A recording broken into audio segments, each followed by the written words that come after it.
দলীয় নাকি নিরপেক্ষ? তাহলে নিরপেক্ষ যদি হয়ে থাকে, আজকে চিঠি নিয়োগ বিএনপি প্রার্থীকে ঢাকা চট্টগ্রাম যদি দিতে পারে, বরিশাল মহামান্য আদালত কেন দিতে পারে না? মহামান্য আদালতকে আমি প্রশ্ন করতে চাই, আদালত থেকে কি ইসলামী আন্দোলন বাংলাদেশকে খারিজ করে দিচ্ছেন নাকি?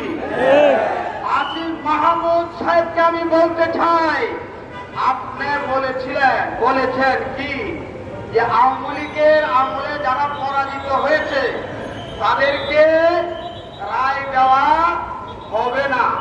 তাহলে আমি বলতে চাই, চট্টগ্রাম সিটি কর্পোরেশনের মেয়র ঢাকার মেয়রকে দেওয়া হয়েছে, তারা কি আপনার চাল দবায় নাকি?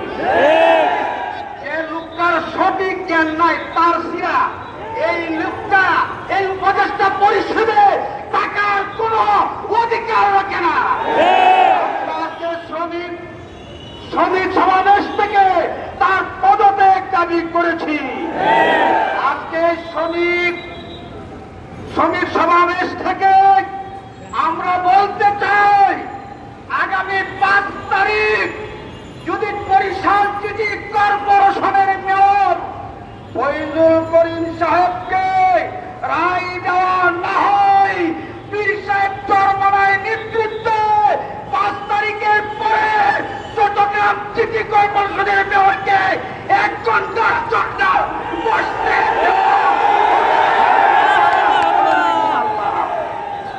সম্মানিত তৌহিদি জনতা, এক ভদ্রলোক বলেছে ইসলামী আন্দোলন বাংলাদেশ সুসংগঠিত একটা রাজনীতি, তারা এই 16 বছর পর্যন্ত কোন নির্যাতিত হয় নাই, এটা বলেছে।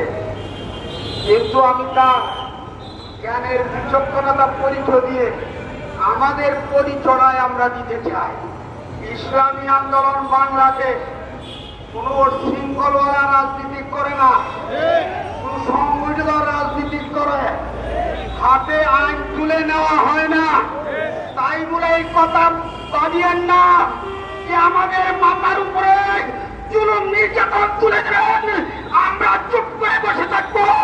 আমরা আঙ্গুল বেকার সোজা করি, আমরা আঙ্গুল বেকার করতেও জানি ইনশাআল্লাহ।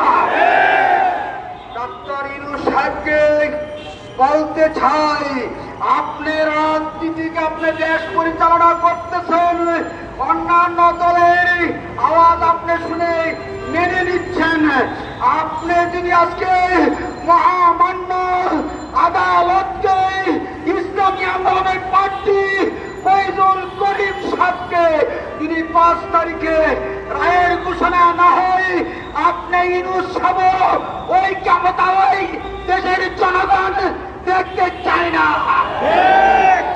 সম্মানিত তৌহিদি জনতা, আসুন আমরা ঐক্যবদ্ধভাবে ইসলামী আন্দোলনের পতাকা তুলে এসে আগামী জাতীয় সংসদ নির্বাচনে হাত পাকা প্রতীক ভোট দিয়ে পীর সাহেব চরমনায় হাতকে শক্তিশালী করার আহ্বান রেখে আমি এখানে সংক্ষিপ্ত আলোচনা শেষ করলাম। ওমা আলাইনা ইল্লাল বালাগ। আসসালামু আলাইকুম ওয়া রাহমাতুল্লাহ। সংগ্রামী শ্রমিক সমাবেশ আন্তর্জাতিক